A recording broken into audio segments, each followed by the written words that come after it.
Hi, and thank you for joining today's show. I'm bringing you a special guest, Mr. Isaac Tavares, who's a special dear friend of mine. I've known Isaac for a very long time.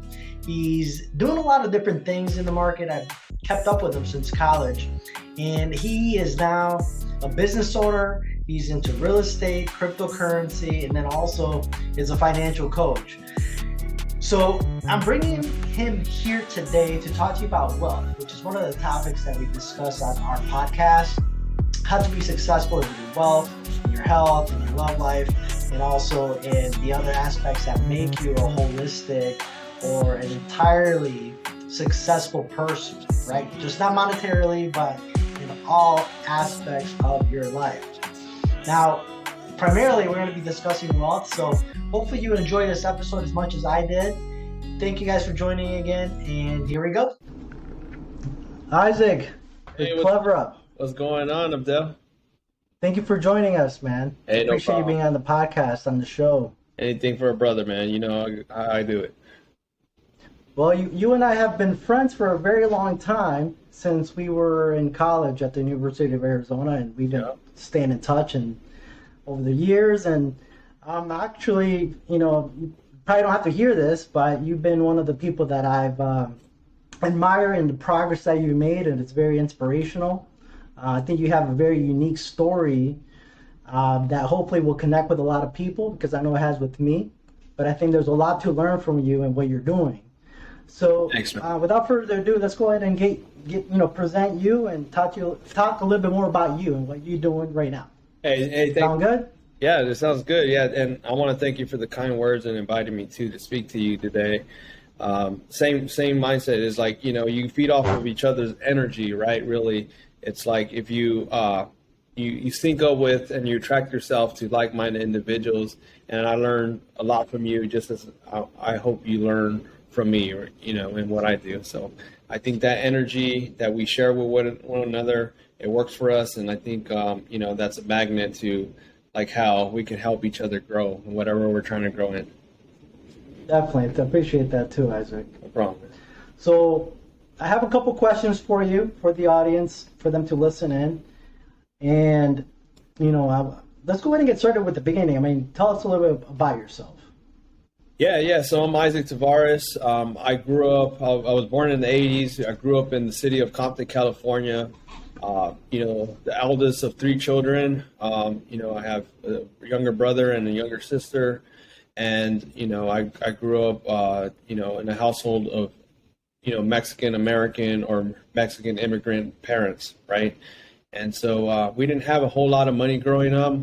But, what we did learn off our parents was the value of hard work. They always emphasize education, always trying to learn. And, also they taught me to really think outside the box, through their examples. And we could probably get into that later, but, all those things helped me to what I would say set the foundation of what I am today. And, after living 18 years and graduating high school in Compton, California, I went into the Army, as you knew. And I served from 2003 to 2008, where I, participated in two multiple year-long tours in Iraq. And then from there, I got out, exited, and I decided to go back to school. Got my degree after 4 years in business administration with a concentration in management information systems. And then the rest is history. I've been working as a project manager in the technical industry for 10 plus years. I've built, several businesses, some that I've failed, some that I've exited, some that are actually up and running and doing some success today. And I'm also an investor, right? I look into, how to improve my financial situation through investments and whatnot. So, yeah, that's my story. That's awesome, man. One thing that really, maybe a lot of people may also question that you hear Compton. Compton, it's notorious for, how it's portrayed, out in videos and movies and so forth. And I mean, you left a place where there's a lot of people that fall through the cracks, as I would imagine, and you've made it to where you're at now and still going forward.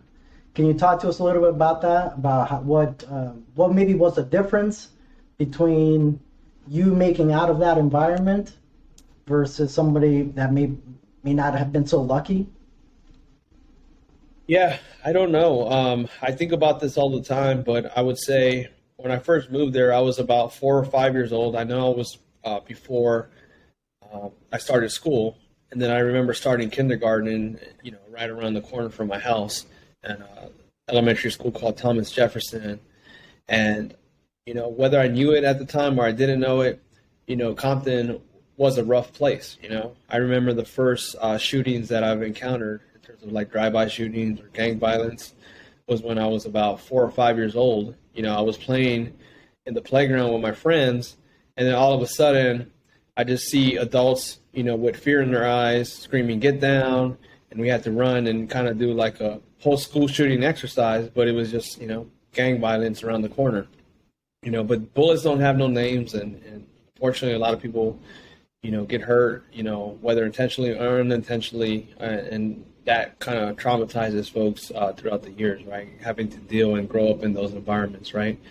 But when you're growing up in that environment, you just kind of deal with it, right? You have to learn what the rules are, what not to do, what to do, where to go, where not to go, what colors to wear, what not to wear, things like that. So you kind of learn over the years, right? And as you get older, it gets a little bit more serious in terms of like how the expectations of you need to be to try to follow some of these rules, right? Don't disrespect people in certain things, whether you know it or don't know it, right? That I would say anybody living outside of this culture within this city of Compton don't really probably fully understand, right? They probably see it from an outside looking in, but inside living in that environment, it's real. It's raw, and it's a tribe. It's a tribe type thing. It's a tribal mentality, and you kind of just have to sink or swim in terms of living in that environment. So I would say, going back in terms of growing up over the, you play along with the rules, right? You try to keep your head down if that's what you want to do, and keep your nose clean, go to school, get your education, try to get into activities and stay out of trouble. And I would say I had a lot of great mentors, positive role models through all my life that would, influence me one way or the other. I've had people that have veered off the path that, thankfully they've also guided me and say, hey, this life isn't for you. This is, don't do as I do as I say, right? Type thing. And they would try to sway me from getting into the wrong crowd, into, doing the wrong thing, things like that. So both positive and folks that weren't doing so good would influence me to try to do the right thing, right? Believe it or not. And, aside from that, I would say, teachers, folks that would help you try to understand that, your current situation isn't always going to be the situation that you are in. Think about college, think about a career, think about, if college isn't in the cards for you, think about trade school, because college isn't for everybody, I would say, it doesn't have to be, and, I would just say, yeah. And then hopefully you just, I had a lot of great friends, from both sides of the end that, for some reason they didn't make it out of Compton. They either end up in prison, end up addicted to drugs, or, unfortunately some have passed away. And then, I've had other friends that, that did make it out, or they're still living in Compton today and they're living, happy lives. So I would say, you can make it however you want to make it in Compton. And when I left, I decided to leave because of 9/11, and that's about the time that I graduated, and I had a calling to serve. But I'll stop there. Who would you say was your biggest mentor during that time in high school, or that most impacted you? I would say a lot of mentors, whether it was people that I knew or people that were in the community that a lot of folks were proud of, like Dr. Dre, those folks, that kind of roamed the area of Compton, Ice Cube, MWA, they were just kind of storytelling through their music, but also, creating an opportunity for themselves through, creating this new industry for themselves. And I said that those unofficial mentors helped a lot of us see the light in terms of like, okay, there's more to it than just living here. We're just telling a story, but there's more to it here. And you can also make it if you really try, right? But in terms of like the day-to-day mentors, I would say, some folks that would influence me, it'd be different members of my community, right? I was very observant as a kid growing up, just watching different folks and how they moved and everything, whether you consider them good folks or hood folks, right? I'll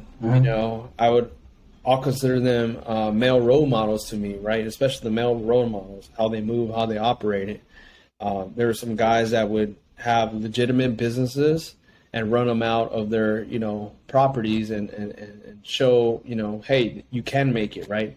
They had a fistful of cash, and sometimes, money excites people when you're young and you're not growing up with a whole lot of it. That you see like, okay, you can sell some food and make a ton of money by doing that, right? And still make it happen.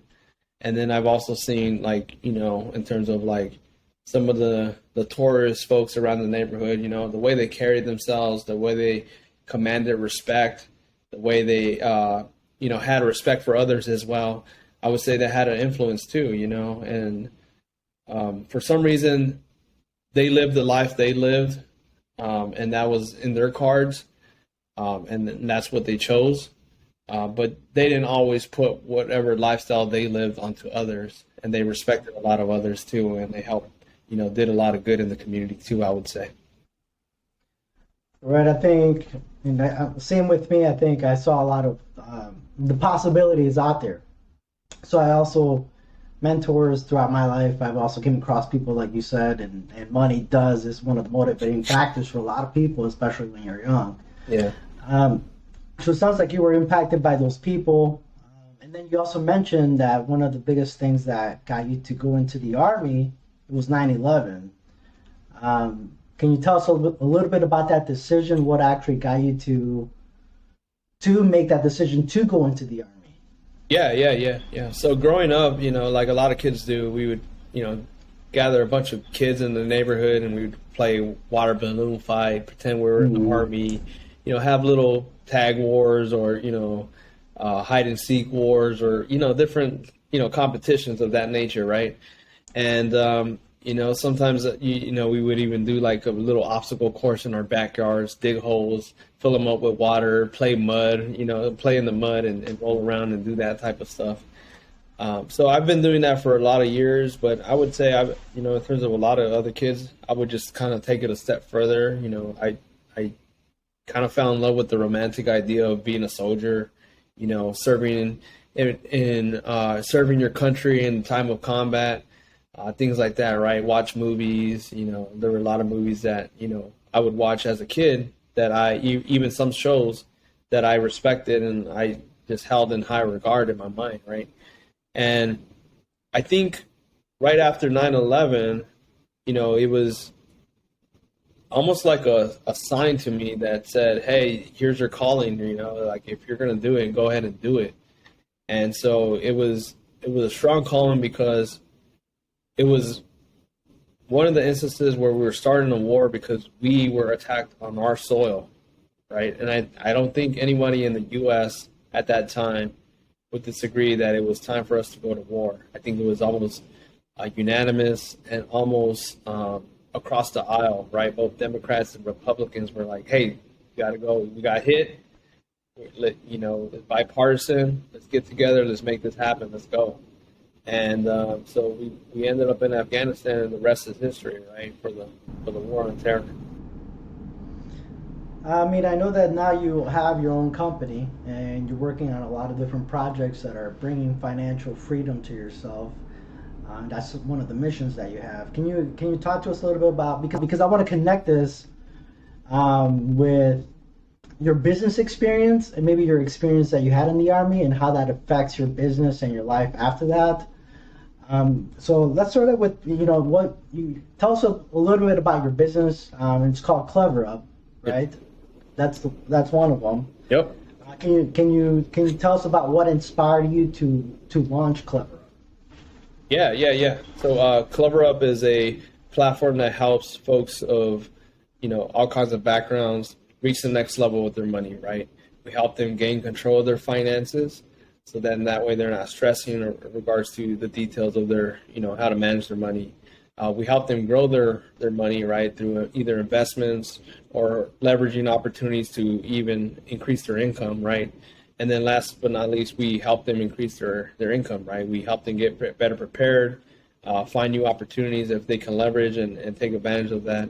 And then that way, when they have a bigger shovel, they can use it to grow their money and also get out of the whatever holes they're in terms of debt, any other holes that they might be in there as well. But as far as why I decided to start up Clever Up was, I want to go back to like how I grew up, right? I didn't grow up with a whole lot of money. And, although I was told throughout my life that, the way to success is through education, I found out later on that wasn't always the case, right? I did have my high school diploma, which is something that both my mother and my father didn't achieve, right? I was the first one in my family to have a high school diploma. And, but just because you have your high school diploma and I was able to enter the military doesn't mean that translates into financial success. And it was when I was 18 and I first enlisted into the military and I moved out from my household into my own household and started my own, that I had to learn how to manage my own money for the first time, how to, make sure that when the rent's due, to pay it on time, what the implications of, paying things past their due date really mean, right, towards your credit score or, additional fees and late fees and things like that. So it was my first time kind of playing and dealing with money, right, because we didn't really talk about money in our household. And then once I mastered that, right, I had to learn, okay, instead of just living paycheck to paycheck, because when you first join the military, you're not making, a movie star salary, right? You're just kind of making, I think it was like $19K. I think I was probably just a few $100s just above the economic poverty line. And so I wasn't rolling in cash by any means, but I had to learn. Like I was like, okay, if I want to get out of this situation, I want to learn how to do this. So there was one time where, I was shoulder surfing one of my platoon leaders, an LT, who's now a lieutenant colonel in the Army, a good friend of mine. And I told him, hey, sir, like, how do you invest in stocks? Because he was on the computer, messing around with stocks. And I'm like, stocks, money, Wall Street, you kind of know little things like that, but you don't really know the details of how all that works. And he was like, he started explaining some things to me, but in actuality, he can't really teach it all to me without, consuming a whole lot of his time and things like that. So what he did for me was refer me to two really good books. And so I grabbed them both at a local bookstore, and I just started reading it from there, just educating myself and really learning about how money works, how the stock market works, how different investments work, things like that. And the rest is history, basically. I just kept educating myself and things like that. And as you go through different chapters of your life, it doesn't matter if you're in the military or you start to transition out of the military, you decide to go back to school, you get out of school for the first time, you find a new job, you have to negotiate for your salary, things like that. You find that money has, whether you know it or you don't want to know it, or it's in the back of your mind, it's everywhere, and you have to really know it. And so I've set myself up throughout the years to be able to help myself in my own financial journey, and I want to be able to do that for everyone else too. I think that's wonderful, man. I think that's, and a little bit about your business. Actually, you helped me through that knowledge that you have a few years ago, and I was actually going through some things, and it got me also in a better track. So I don't want to go into that too much, but where I was going to go with that, I mean, at the end of the day, you mentioned books and knowledge, So, do you remember what books those were by chance? I do. I do. I was actually, working out at the gym, and I got done with my workout, and around from my gym, there's a bookstore. There's a Barnes and Noble, and I walked at the Barnes and Noble in the same section where you would find these books, right? And I wasn't really looking for these books, but lo and behold, both those books were right there facing me. They're like tucked in, like you have in your bookshelf, like sideways, and you can't really tell Mm-hmm. what they are. But when they're facing you, they were like kind of like staring me in the face, and Yeah. I was like, wow. I was like, is this a sign? Is this a sign of some sort? So yeah, the two books is called the first one's called The Automatic Millionaire by David Bach, and I think there's a lot of great detail in terms of how to like automate your money management and how to grow wealth over long terms of time, right? He talks about the pay yourself concept, which is, instead of going out for a fancy dinner at a restaurant, why not grab a couple steaks, maybe lobsters, and cook it yourself? So then that way it's like kind of half the cost, and you're actually paying yourself first, but you're not, you know, taking away from the experience of having a nice meal, right? And so there's much more to that book than what I'm saying right now, but those are some of the key things that I remember. Yeah. Then the other book was more around the investing element, which is called Rule Number One, which is the rule that Warren Buffett states all the time. And rule number one is That's right. never lose money, right? Never lose Never money. lose money. Never lose money. And then rule number two is refer to rule number one. But yeah, so that's the whole concept of the book is really how to find these deals.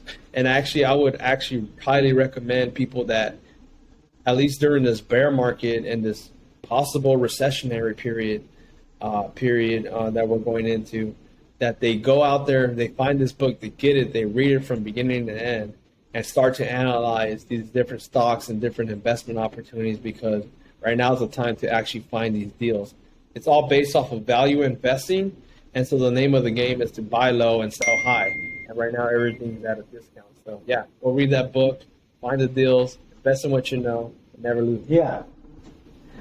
You know what? Thank you for that because I've honestly only heard about the second book. I've never heard about the first book, so I'll definitely have to add those to my library or my audio library. Maybe we can have a link at the bottom of the video for people watching the video or on the podcast that way, for their convenience. Yeah. Um, Also, I wanted to ask you about Clever Up a little bit. I mean, what is it that Clever Up does a little bit more in detail? Like, for people that are looking, like, well, let me ask you this from the consumer standpoint, what type of clients or what type of customers, are your ideal customer? Who's your ideal customer? Yeah, that's a great question. And so I work with pretty much everyone, but I would say, folks that are serious about, trying to improve and control and gain control over their finances, right? Whether it's their credit scores or, looking to achieve some type of objective. I help them bring most of their ideas from just a concept all the way to real life, right? I help them realize their dreams. And a lot of times I find is that money gets in the way of that. And some of it goes down to the basics of money management or just knowing where to put their money so they can go ahead and grow and achieve their dreams faster. So that's something that I would say I try to help a lot of folks in. The other one is if you have your money mastered already and you're ready, just really looking for an opportunity to have it grow, we try to help provide the insight and education for folks to go ahead and make it grow. Right?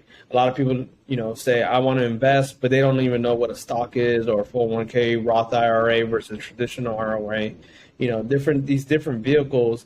And then you got new things like cryptocurrency, and we're talking about NFTs and other vehicles out there, as well as, real estate, which is one of my favorite investments to try to get into.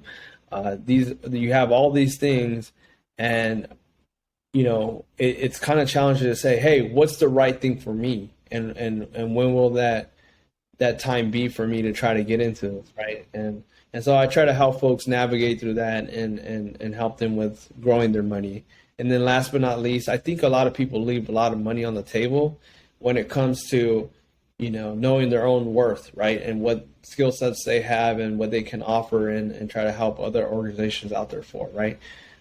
So, I help folks through negotiating with, even if they're working at a company and they want to stay there, negotiating better benefits and maybe even some additional income opportunities for them at that company.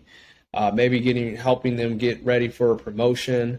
If they're looking to start their own business, right, we help them execute on those ideas, right? I got a couple clients like that where, they just had an idea this last December and now they just texted me right now, halfway through this interview, and they're saying, thank you so much. I just secured 4 more clients, making $1,000 of profit a month, each and every month. So those are things that I really like and I enjoy, and I get more, and I find more rewarding than anything else with regards to my business. And that's what I look for in terms of like trying to find my ideal clients, right? Just folks that are motivated to get something done, but just need a little help and guidance in terms of, where they need to be. Yeah, definitely. That sounds like a lot of different things that you help out with. I know that you recently invested in some Airbnb properties, and that's something that you're also looking to package and teach people how to go about doing something like that. Is that right? Yeah, definitely. Yeah, that's one of the ways that in terms of investment properties that people can leverage, right? Is through short-term rentals and vacation rentals. It's definitely like running a business.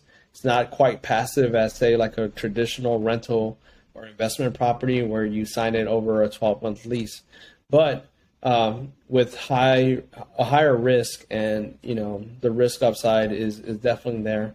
You can leverage more income on a month-to-month basis by renting things out on a short-term basis, right? So I got a couple properties that are run that way in the state of Florida, and so far so good.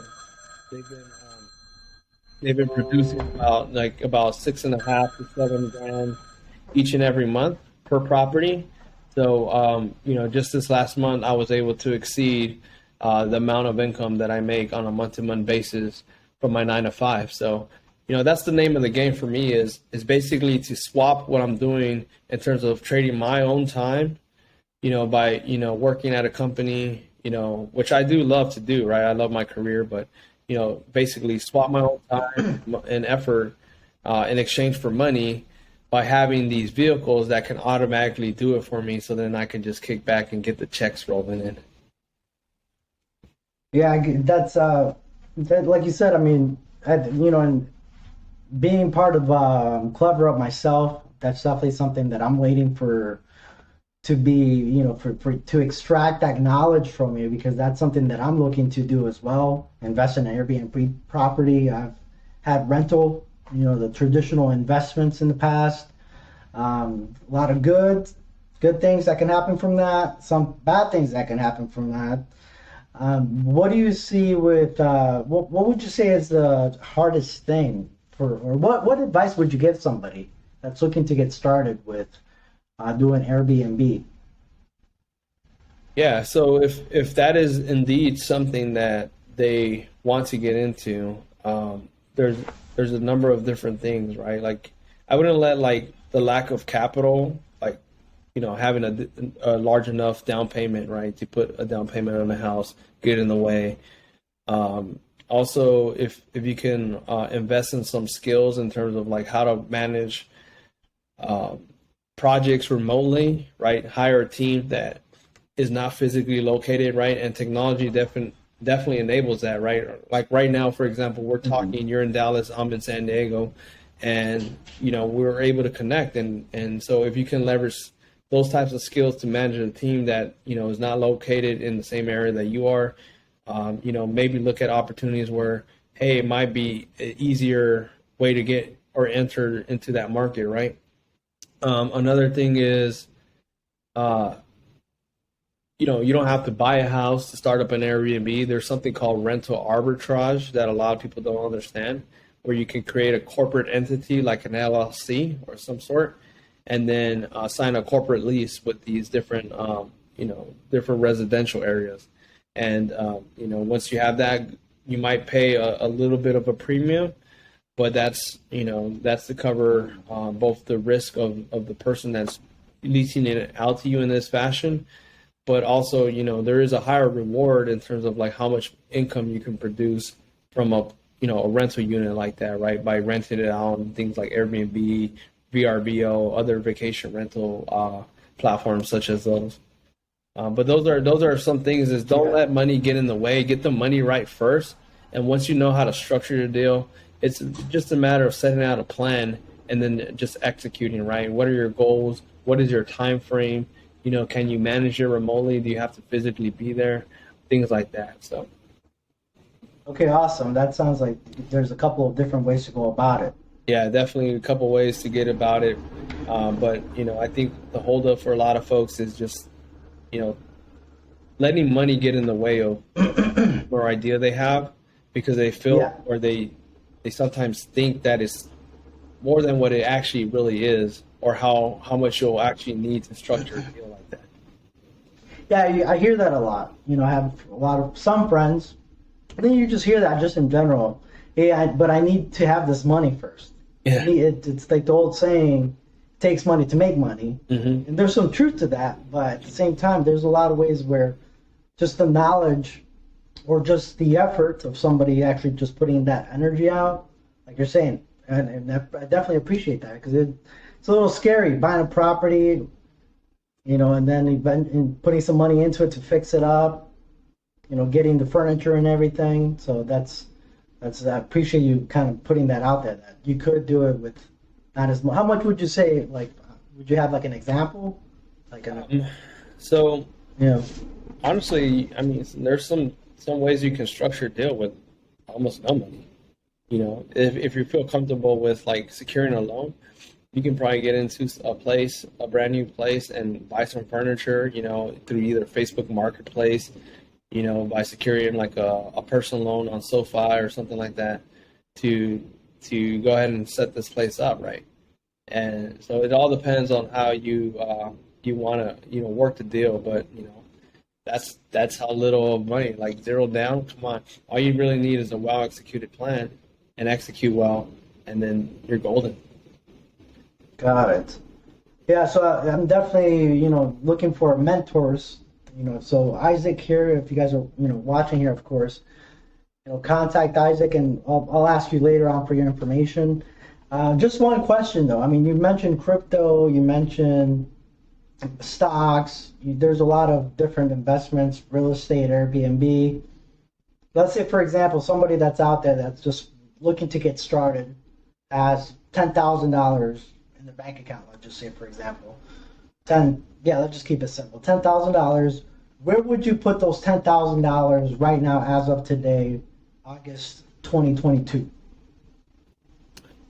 I think August 2022, $10,000. I would have to say that definitely in yourself. You got to invest in yourself, right? You got to like make sure that your axe is sharp, so you can go ahead and cut that tree down in half the time, rather than cutting it down with a dull axe, right? Not as sharp axe, mental axe is what I'm referring to.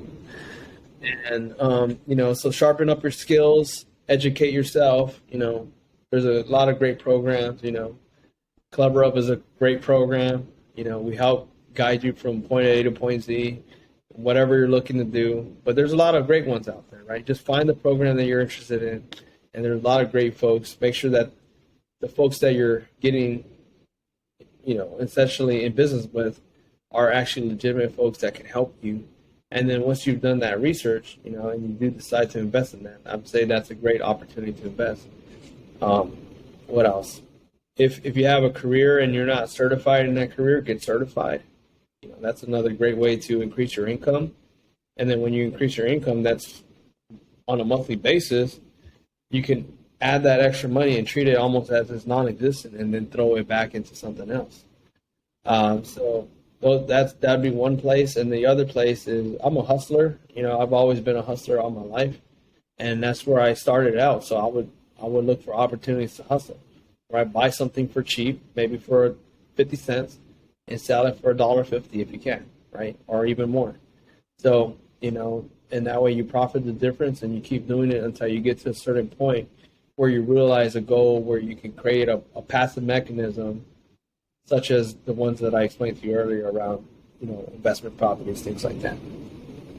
Got it. Okay, so I like that a lot because you're not saying put it in crypto, put it in real estate. You're saying to put it in yourself, into your own learning, into your own certifications to improve just your knowledge base and then also your skills.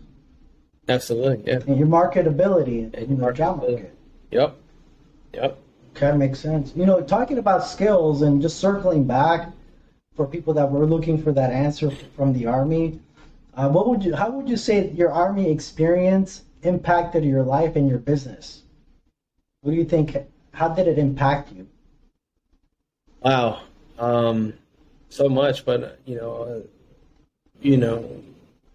mean, a lot of what I learned came from that experience of serving in the Army, the good and the bad. But I would say that in terms of like the good, right, the values, right, they have a lot of values in there that I still hold in me, such as like loyalty, a sense of duty, respect, being selfless if you can and when you can, right? You got to sometimes think about number one, which is you, but if you can help someone else along the way, then why not do that? Integrity, right? Integrity is another one. People don't like working with people who exaggerate the truth or, tell lies or, whatever it is. So, that's something that I would never compromise, like with anybody, And then I think personal courage, right? Like, that's another one is like sometimes whether you're in combat or in business, it's a little scary, as you mentioned, to try to get into these deals, not knowing if they're going to fully work out.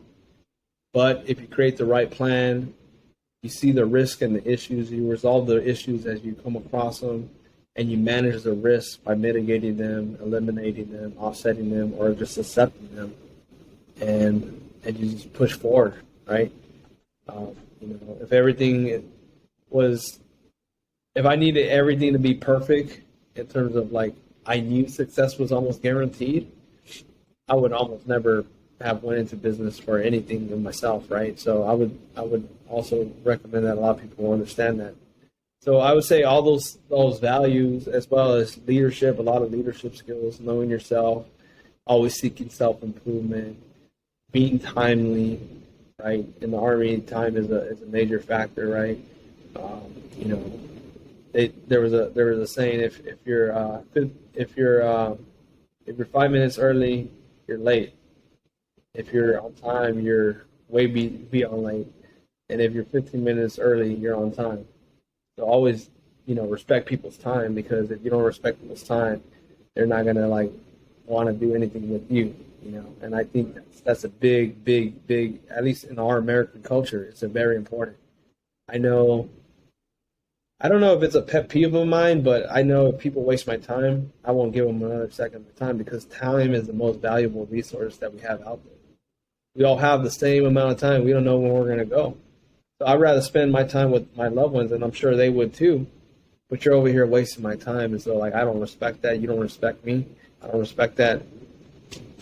That's the end of the relationship. They just missed an opportunity because, I'm really trying to help them grow. I'm really trying to help them make it happen. And they're over here wasting my time. But those are the things that I would say in the military has definitely helped create a foundation of discipline, of drive and integrity and leadership that I've carried on, not only, throughout my academic career and getting my degree, but also working my 9 to 5 and running my businesses as well. Got it. Okay, awesome, man. It sounds like those are all good virtues, right? Those are all, I can definitely relate to a lot of those that have been instilled through things that I've done in the past. So I'm glad that you still, you have them, like you read them right on top of mind. Yeah. It's like they're in you. They're in me, man. They're in me. Yeah. So I think that's why, that's probably one of the reasons that we continue to talk one way or another. aside from us just having fun and stuff, just kind of, Yeah. just talking and whatnot. Let me ask you one last question. We're actually two, but just to kind of finish up, can you tell us a little bit about future expansion plans for you and Clevera? Yeah, that's a great question. So, this over the next, from now until the end of 2022, I plan to hopefully secure, 100 dedicated individuals that are looking to take their ideas off the ground and make them happen, right? And beyond, right? Because I really like to help people realize that they're more, they have more in them than what they're already thinking of, right? I tried to expand their minds a little bit. And I can say that I've helped, people do that, right? Like I've done pilots where, I work with different individuals where, damn, you didn't think this was possible, no? Okay, cool. Let's keep doing it. Let's do even more, right? Let's get it done. And we get it done. And I want to continue to do that, but for a little bit bigger scale at 100 folks. And if that works, then, start working on creating some technical platform to help scale this out to a lot of other folks out there. So that'll come in 2023. So those are the plans right now. Those are the two goals for Clevera. But, first I got to, work with folks to get this done for the next 6 months or so. Awesome. Okay. That's, well, hopefully, best of luck in achieving that. I mean, I think you can definitely do, you already have, clients and so forth that's already running. Before ending with, where can people find you and so forth? I want to ask you a question. This podcast, our show, is based on something that I've learned through my own mentors. And one of them always expands on the 4 pillars, right? You got health, wealth, love, and happiness, right? Those 4 pillars, I mean, I think you exemplify all those. I know this interview only touched on probably the wealth aspect, right? The money. It didn't talk about the health. Well, it talked about wealth. Yeah. But I do know that you do exemplify those things, and that's why you're on the show. You have something of value to give out to people. Your story means a lot. But I know that you and your wife Lily. I mean, you guys have been together for a very long time. You guys definitely have that love. You're working on your wealth, health. You go to the gym. I always see you, posting stuff that you're at the gym and so forth. So it's good because, I mean, you see a lot of people that sacrifice their health in exchange for all these other things. Right? Then you're happy. You're always happy. I know that we're probably both deal with different things in life, but you also exemplify a happy person, at least hopefully 80-90% of the time, 95. As much as humanly possible. Anybody that's exactly happy is there's something wrong with that person. No, I'm just saying. No, it's all I good. get it, man. You got to strive for happiness. I'm just saying it wouldn't be normal if everybody was happy all the time. We'll all go through different things, and but just going back to that last question would be, going back to those days when you were dealing with something, maybe in high school, middle school, or in college, or a time where you were having a hard time in life. What would be the advice you would give young Isaac during that time where you failed at something, where you were struggling? What advice would you give him now? Oh, man. Can you talk to us a little bit about the time and also the advice you would be giving them? Yeah, that's a great. I would say the time I'm gonna keep that kind of like to myself, but I would say it was a pretty dark time, right? Really, really dark, and it almost seemed like there was no light at the end of the tunnel. You know what I mean? And I think I want to share this one because I think it's important because I feel like a lot of people in the world are just going through some pretty scary, uncertain, and dark times, right? We're not over the pandemic yet, right? The COVID pandemic. A lot of people lost their loved ones initially, right? Right. Due to that, I know other people have. Um, and then we see the wars going on around the world, right? Possible conflicts with different countries. Right. And then we got all our personal stuff that we got to deal with, right? Job losses, right? Our children being sick, our parents, financially struggling. So those are all things that I would say that, hopefully what I'm about to share helps those people. But I would say it was pretty dark. I don't know if there was ever going to be a light at the end of the tunnel, and I just couldn't figure out a way how to deal with it, right? Like I just didn't know if there was going to be something out there. I'm a man of faith and spirituality, so the only way I could really find a way out of that dark time was by asking God for guidance and for hope and for some help, really. And I would say, I guess that'd be the first thing I would ask, whether you believe or not. Just always ask for help, And the first person that I ran to, because I don't think anybody really understood me at that time, was God. And then there he kind of guide you from that point of ultimate despair in terms of who you need to reach out to. So there's different people in my life that after trying everything else and then finally going to God and then bouncing back from that lowest point ever, that things started opening up and I started finding a way out. And so I would say, never give up. Don't be afraid to ask for help. And, always fight to turn things around, because there's always everybody loves a good comeback story. Mine's ain't over yet. I hope yours ain't either. That's awesome, man. Thank you for that. Welcome. So to end this podcast, can you tell us where can people find you? Yeah. So you can hit me up at my email at Isaac, ISAAC, at cleverup.com.